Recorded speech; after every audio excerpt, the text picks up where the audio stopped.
السلام علیکم دوستان عزیز، ادامه می‌دهیم به حل کردن مسئله‌های المپیاد شهری.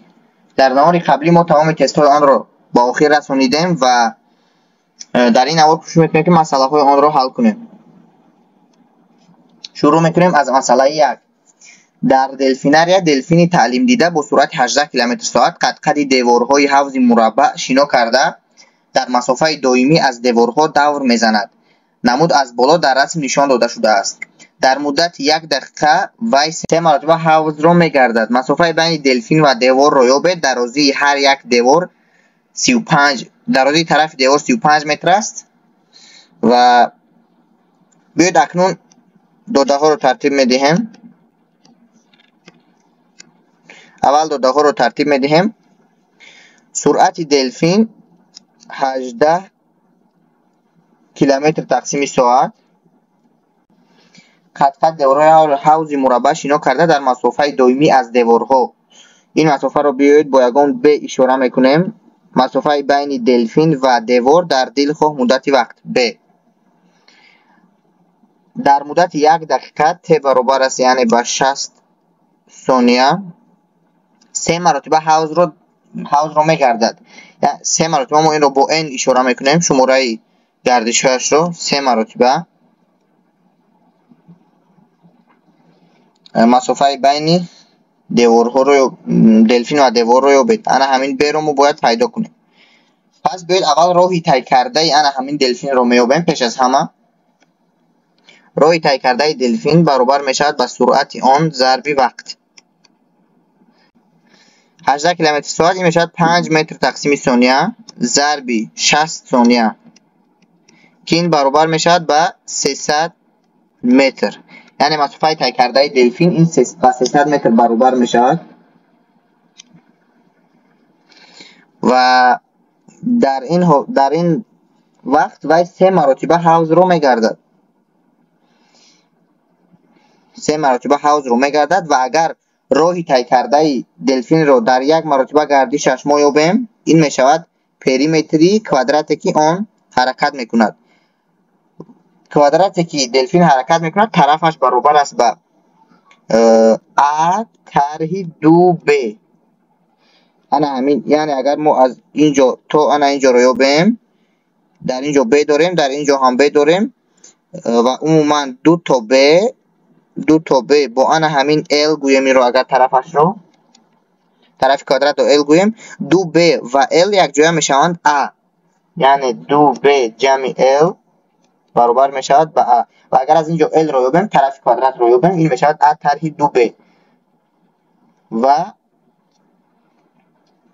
و یعنی پریمتر این کوادرات میشود که 4l.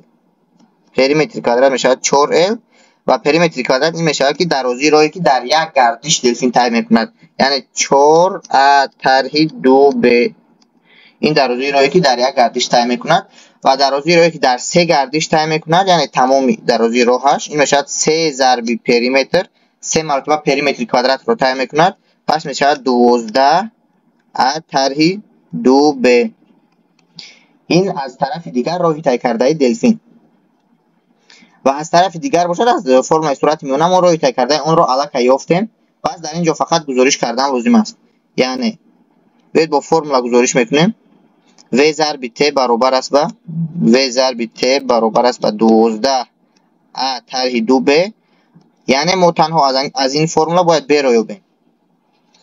پس می نویسیم و ت تقسیم 12 رو به اون طرف میبریم میشود ا طرح 2b.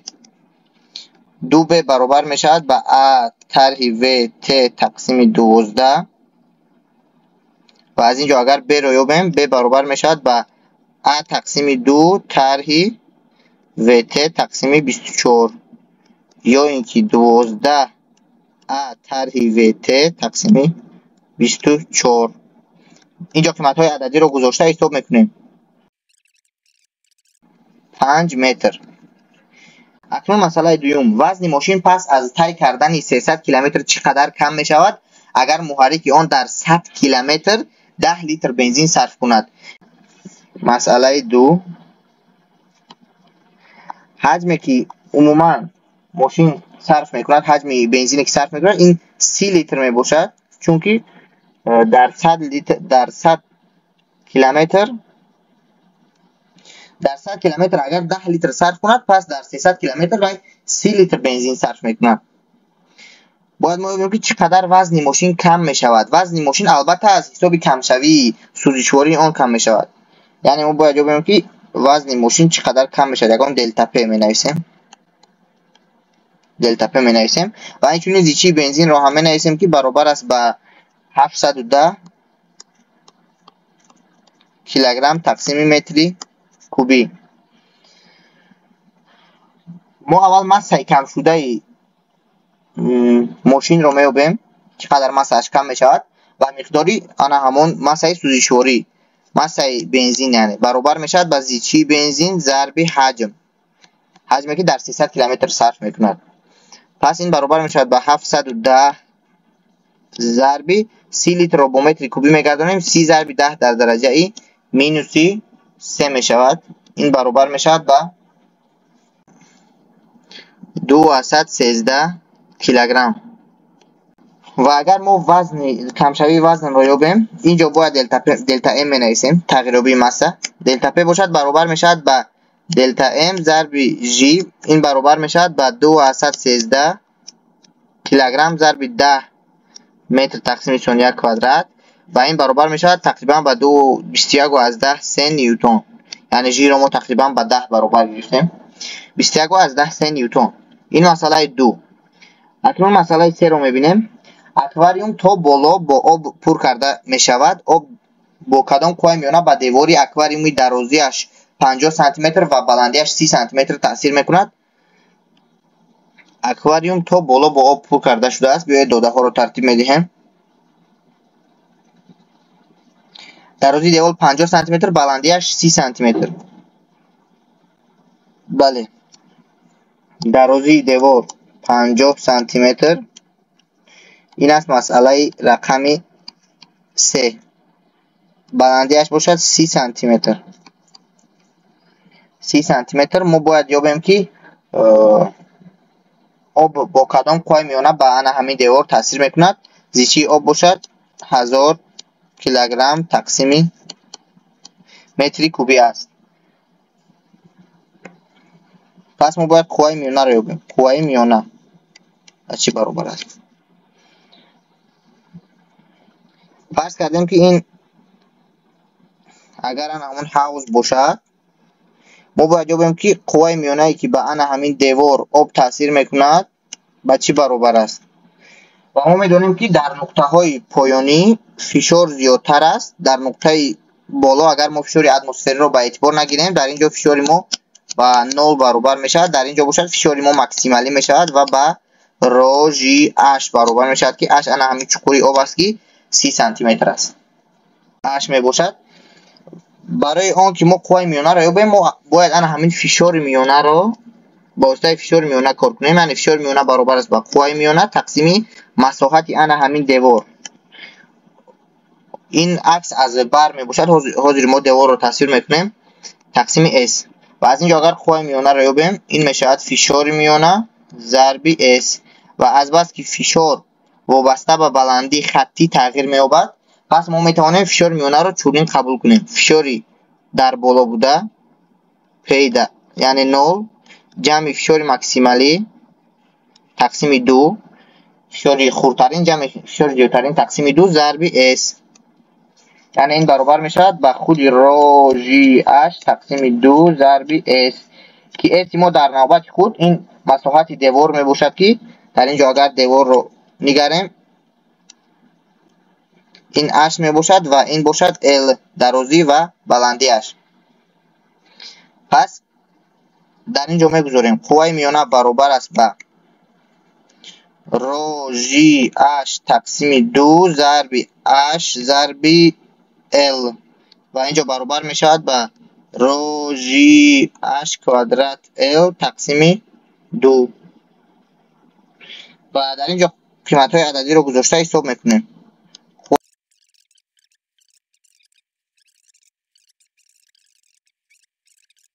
و تقریبا 225 نیوتن.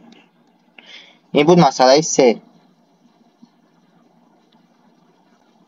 مسئله 4 رو بینید. سرعت جسم آزاد افتیده ایستاده مساش 4 کیلوگرم در قطعه راه از 2 تا 8 متر تقسیم ثانیه افزود. کار قوه وزنی را در این قطعه راه یابید. از 2 تا 8. مسئله 4. سرعت جسم آزاد افتنده مساش 4 کیلوگرم در قطعه راه از 2 متر تقسیم ثانیه تا 8 متر تقسیم ثانیه افزود. کاری قوه وزنی را یابید. کاری قوه وزنی، البته قوه وزنی سمتش به پایان روانه است و این چنین کوچش جسم هم هنگام افزایش آزاد به پایان روانه است. پس قوه وزنی در اینجا کاری مثبت را اجرا میکند. کاری قوه وزنی برای زیاد کردن انرژی کینتیکی جسم صرف می شود. یعنی کاری قوه وزنی برابر می شود به mv کوادرات تقسیم 2 انرژی کینتیکی جسم در آخر طرح mv0 کوادرات تقسیم 2. یعنی از این فرم ما میتونیم به آسانی r رو پیدا کنیم. m تقسیم 2 رو از قوس میبریم v کوادرات طرح v0 کوادرات 120 جول. این بود مسئله 4. اکنون مسئله 5 رو میبینیم. با کالوریمتر که 1 کیلوگرم یخی حرارتش مینوس 40 گرادوس دارد. 1 کیلوگرم یخی بیاید M1 میگویم 1 کیلوگرم یخی حرارتش T1 مینوس 40 گرادوس سلسیوس.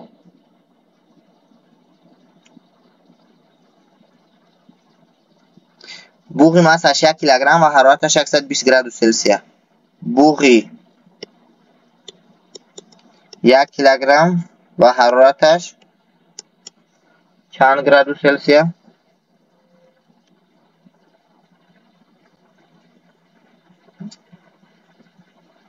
120 گرادوس سلسیوس رو در کالوریمتر آمیخته کردن.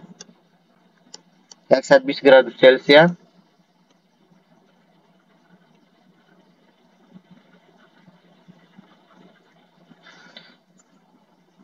حرارت برقرار شده رو یابید. حرارت برقرار شده رو یابید. تتا رو یعنی یابید. در مسئله هایی که در اینجا بینید مایع و یخ و بوغ در حالت های یعنی در فضاهای گوناگون قرار دارند. در اینجا این مسئله رو باید تحلیل کرده حل کنیم. یعنی در ما نمیتونیم فرمول که در نوار قبلی ما یک مسئله رو کار کردیم انا این فرمول مدل بالانس گرمی رو استفاده بوده نمیتونیم در حال. یعنی ما باید انالیز کنیم که برای آب کردن یخی حرارتش منفی 40 گرادوس چقدر انرژی لازم می شود، یا اینکه برای به 0 گرادوس تبدیل دادن آن. باید اول میبینیم که برای به 0 گرادوس تبدیل دادن یخ چی مقدار گرمی لازم، یعنی یخ رو تا 0 گرادوس گرم کردن چی مقدار گرمی لازم می شود. اینا میگویم Q1 برابر است به C1 M1 ضرب حرارت 0 گرادوس طرح اوله مینوس 40 گرادوس و این برابر می شود به یعنی 40 ضرب حرارت ما در اینجا مینوس پلوس 40 می شود تقریبا دلتا ت. C1 ما 2 از 10 1 ضرب 10 در درجه اش مینوس 2 از 1 ضرب 10 در درجه اش 3 ضرب 1 کیلوگرم که این برابر می شود به 8 از 10 4 ضرب 10 در درجه اش 4 جول یا اینکه 84 کیلو جول. و بیایید اکنون یعنی ما یخ رو از مینوس 40 گرادوس تا 9 گرادوس گرم کردیم. اکنون بیایید یخ رو به آب تبدیل میدهیم در حرارت 9 گرادوس. یعنی Q2 برابر می شود به لامدا M این گرمی گدازش است. لامدا ما برابر است به 3 و از 10 3 ضرب 10 در درجه اش 5 جول تقسیم کیلوگرم یا اینکه 330 کیلو جول تقسیم کیلوگرم با ضرب 1 کیلوگرم این می شود انا همان 330 کیلو جول. این Q2 می باشد. اکنون کم دیگر می بینیم که هنگامی به آبی 100 گرادوس به بوغی 100 گرادوس تبدیل یافتنی انا همون بوغ 120 گرادوس چی مقدار گرمی خارج می شود. در اینجا استفاده یکم کیوی 3 میگوییم یا اینکه یکم کیو 1 شتریخ میگوییم برابر است به اسی بوغ ضرب مسه بوغ ضرب حرارت اخیر از 100 گرادوس در حرارت اوله 120 گرادوس و اینجا حاصل میکنیم که مینوس 20 ضرب گرمی گنجایش خاصی بوغ باشد و 2200 جول تقسیم کیلوگرم ضرب کلوین برابر است ضرب مسه ما 1 کیلوگرم است. یعنی در اینجا حاصل میکنیم که 2 از 10 2 ضرب 20 این میشود 44 کیلو جول مینوس 44 کیلو جول. یعنی هنگام تنها با بوغ 100 گرادوسه تبدیل یافتن بوغ 120 گرادوسه مینوس 44 کیلو جول انرژی خارج می شود. یعنی مینوس به خاطر آنکه خارج می شود این انرژی. و اکنون بیایید انا همین بوغ را در حرارت 100 گرادوس به آبی حرارت 80 گرادوس تبدیل می دهیم. در اینجا یکم کیو 2 شتریخ خارج می شود. این برابر می شود به LM. البته هنگام کندنساسیون مینوس LM می شود. برابر می شود به در اینجا 2 از 10 3 ضرب 10 در درجه 6 جول تقسیم کیلوگرم با ضرب 1 کیلوگرم که این برابر می شود به 2300 جول 2300 کیلو جول اخیر. من همه اینها رو با کیلو جول ifade کرده استفاده که در هنگام مقایسه کردن ما مقایسه کرده توانیم. یعنی گرمی که از بوغ خارج می شود برابر می شود به گرمی که تنها تا 100 گرادوس تا آب 100 گرادوس تبدیل یافتن بوغ خارج می شود این برابر می شود به 2344 کلوین. یعنی این با این یک جایه به 2344 کلوین برابر می شود و یعنی علاقه معلوم شد که گرمی که از بوغ خارج می شود از گرمی که یخ قبول می کند زیادتر است خیلی زیادتر است. یعنی بوغ می تواند که گرمی که از بوغ خارج می شود می تواند که یخ را تا 0 گرادوس گرم کند باز به آب تبدیل دهد. باز این چنین آزیر می سنجیم که آیا می تواند بوغ یخ را تا حرارت 100 گرادوس گرم کند. برای این دوام می دهیم به سنجیدن گرمی یخ. اکنون بیایید که برای کیوی 3 می نویسیم. کیوی 3 این گرمی می باشد که انا همون یخی که ما آب کردیم علکه اون رو تا 100 گرادوس گرم میکند. این برابر میشود به 3 آب ضرب ام 1 کیلوگرم است. ام ما حرارت اخیره ما 100 گرادوس سطح اوله ما 9 گرادوس. این برابر میشود به 100 ضرب 4 از 10 2 ضرب 10 در درجه 3 این گرمی گنجایش خاصی آب می باشد و ضرب 1 کیلوگرم این برابر میشود به چون که ضرب 100 است 420 کیلو جول. یعنی حالا هم حرارت که گرمی که از بوغ خارج می شود زیادتر است. در اینجا ببینید 2300 کیلو جول این خیلی زیاد است. پس به خلاصه اومدن ممکن است که در اینجا ما بوغ داریم که انرژی این خیلی زیاد است و در اینجا یخ داریم. یعنی بوغ می تواند که یخ را تا 0 گرادوس گرم کند به آب تبدیل دهد باز تا 100 گرادوس گرم کند و در آخر باز حتی یک قسمی بوغ می تواند که به آب تبدیل نیابد. یعنی یک قسمی بوغ در همون حالت بوغی خود نگاه در حالت بوغی خود باقی مانده می تواند. ولی در عموم حرارت تای ما 100 گرادوس می شود. یعنی همه بوغ ما با 100 گرادوس با بوغ 100 گرادوس تبدیل می یابد ولی یک قسمی آن با آب تبدیل می یابد و انا همین انرژی یک قسمی با آب تبدیل یافته آن برای یخ صرف می شود. یعنی تای ما 100 گرادوس می شود. این بود مسئله 5. اکنون مسئله 6 رو بینید دوستان عزیز. مسئله 6 مقاومت R اسپیرال از حرارت موافق قانون R برابر R0 جمع A T طرح T0 وابسته است. R برابر R0 جمع A T طرح T0.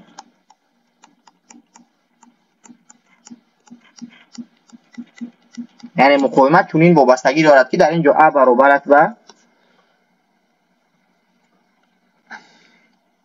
در اینجا ا برابر است به 40 ضرب 10 در درجهش مینوس 3 اوم تقسیم گرادوس سلسیه.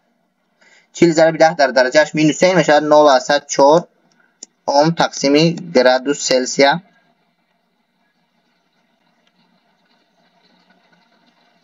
تی نول 20 گرادوس هست، اری نول 10 اوم.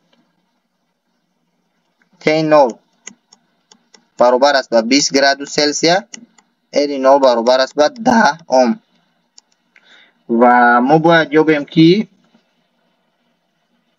این چونین با اسپیرال شدتی 220 ولت داده می شود در وقتی تاو 100 میکروثانیه آن تا 80 گرادوس گرم می شود. یعنی شدتی که با اسپیرال داده می شود 220 ولت و در مدت وقتی دوامش رو در اینجا می نویسم، در مدت وقتی تاو 100 میکروثانیه آن از تی نول 20 گرادوس تا تی 1 برابر 80 گرادوس سلسیه گرم می شود. ما باید یابیم که تا کدام حرارت اسپیرال در وقتی 334 میکروثانیه از لحظه فعال شدنش گرم می شود. 334 میکروثانیه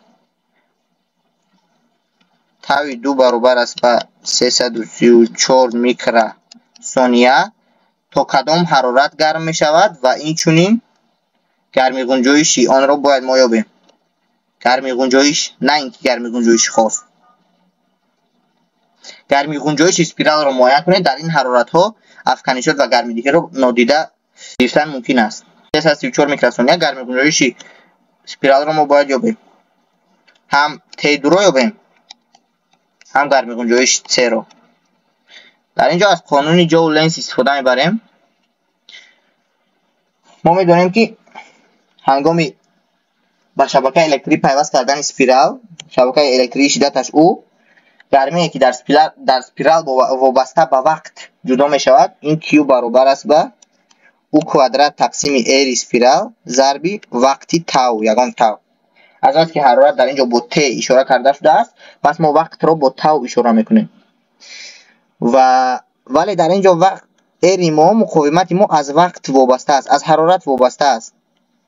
مقاومت ما از حرارت وابسته است و چنین وابستگی دارد. در اینجا در داده ها من آن را نوشتم، چنین وابستگی دارد. آن را در این فرمولا میگذاریم. بیاید اول ار از ت را از اینجا میابیم که با ما کولایتر شد. ار از ت برابر میشود با او کوادرات تقسیم او کوادرات تاو تقسیم کیو، یعنی ار از ت میشود ار نول جمع ا ت طرح ت نول برابر است با او کوادرات تاو تقسیم کیو. ولی من در اینجا باید هنگامی از 0 تا تاو 1 تا 100 میکروثانیه حرارت ما از تی 0 تا ت تغییر می‌یابد و در این حدود از بس که مقاومت خطی وابسته میباشد به حرارت، من میتوانم قیمت میانه آن را حساب کنم. اگر خطی وابسته نمیبود بعد در اینجا مسئله کمی قین‌تر میشد، جهت متمتیکی مسئله مشکل‌تر میشد. ولی از بس که خطی وابسته است من در اینجا قیمت میانه مقاومت را گرفته میتوانم. یعنی اری میانه، مقاومت میانه برابر میشود به اری هنگامی ت برابر بودن به ت 0 جمع اری هنگامی ت برابر بودن به ت 1 تقسیم 2. این است قیمت میانه مقاومت و این برابر میشود به هنگامی ت برابر ت 0 بودن مقاومت ما اری 0 میشود اری 0 جمع هنگامی ت برابر ت 1 بودن اری 0 جمع ا ت 1 طرح ت 0 تقسیم 2 و در اینجا حاصل میکنیم 2 اری 0 جمع ا ت 1 طرح ت 0 تقسیم 2. و اکنون می نویسیم در آن همون فرمولای بالا میگذاریم. انا این فرمولای 1 گفتیم که در اینجا میگذاریم که او کوادرات تاو 1 تقسیم 3 ت 1 طرح ت 0 برابر است به مقاومت میانه. مقاومت میانه ما برابر شد با 2 اری 0 جمع ا T1 طرح T0 تقسیم 2 و از اینجا ما 3 رو پیدا میکنیم. ولی من حساب کتابش رو به عهده خود شما میگذارم، خودتون باید قیمت‌های عددی رو گذاشته حساب کنید. 3 برابر میشود به 2 او کوادرات تاو 1. در اینجا همه قیمت‌ها باید داده شدگی باشند. تقسیم 2 اری 0 T1 طرح T0 جمع A باز T1 طرح T0 در کوادرات. یعنی این T1 طرح T0 به آنجا رفته، هم به 2 اری 0 هم به A T1 طرح T0 ضرب شد. 2 اری 0 در اینجا با T1 طرح T0 ضرب میشود. A باشد در آنجا با T1 طرح T0 در کوادراتش. یعنی در اینجا قیمت‌های عددی رو گذاشتم، ما حساب کرده میتوانیم انا همین گرم گنجایشی سپیرال رو. و ببینید که باز اگر از سر نو همین معادله ها رو نویسیم، ولی برای T2 و تاو 2 یعنی باز همین چنین معادله حاصل میکنیم که 3 برابر میشود بر 2 او کوادرات تاو 2 تقسیم 2 اری 0 T1 طرح T2 تقسیم طرح T0 جمع A T2 طرح T0 در کوادرات. یعنی باز در حالت دوم نیست چنین معادله حاصل میکنیم. و اگر ما هر دو این معادله ها رو یک جایه حل کنیم، یعنی 3 رو با 3 برابر کنیم، در اینجا ما میتونیم T2 رو پیدا کنیم که این هم یکی از سوال های مسئله می باشد. در اینجا معادله کمی مشکل می شود. من هم باز با خاطر اون که معادله مشکل می شود، من فقط با واسطه فرمولا می برارم جواب رو. شما باشد در اینجا قیمت های عددی رو گذاشته حساب کنید. یعنی 3 رو با 3 این معادله رو با این معادله برابر کرده حاصل میکنم. 2 او کوادرات تاو 1 تقسیم 2 اری 0 جمع A در اینجا T1 جمع T1 طرح T0 داریم. 2 اری 0 T1 طرح T0 جمع A T1 طرح T0 در کوادرات. این 3 می باشد. از طرف دیگر 2 او 0 او کوادرات تاو 2 تقسیم 2 اری 0 T2 طرح T0 جمع A T2 طرح T0 در کوادرات. باز میبینیم که کنی من درست نوشتم یا نه. بله T1 طرح T0 A T1 طرح T0 در کوادرات. T1 طرح بله درست است. اکنون از این معادله ما باید T2 رو پیدا کنیم. چطور که میبینید در اینجا کوادرات داریم، در اینجا باز کوادرات نداریم، پس معادله کوادراتی میشود. پیش از همه 2 او کوادرات رو اختصار میکنیم و حاصل میکنیم که تاو 1 بیایید در اینجا تاو 1 رو به اون طرف میگذارونیم، این مخرج رو باشد به این بالا میاریم و حاصل میکنیم 2 اری 0 T2 طرح T0 جمع A T2 طرح T0 در کوادرات به اون طرف میرود، برابر میشود به تاو 2 تقسیم تاو 1 قوس کلان 2 اری 0 T1 طرح T0 جمع A T1 طرح T0 در کوادرات. این طرف ما پوره یک عدد دومی می باشد از همین تغییرمانده T2 ما آزاد است. یعنی ما اگر معادله کوادراتی رو که حل کردن باشیم، این اعضای ما اعضای 3 می شود. یعنی در فرم دیسکریمینانت داریم که d برابر به کوادرات مینوس طرح 4 a3. در اینجا همین اعضای 3 ما پوره طرف راستی معادله ما می شود، پوره طرف راست می شود و در جای اری 0 T0 و اینها قیمت های عددی رو گذاشته معادله رو حل کردن ممکن است. این رو می توانید مستقلانه انجام دهید و جواب مسئله باشد در آخر باید T2 برابر شود به 188 درجه سلسیوس. ولی این رو سنجیده بینید. این بود مسئله پنجم، مسئله ششمی المپیاد شهری خوانندگان صنف‌های 7 و 8.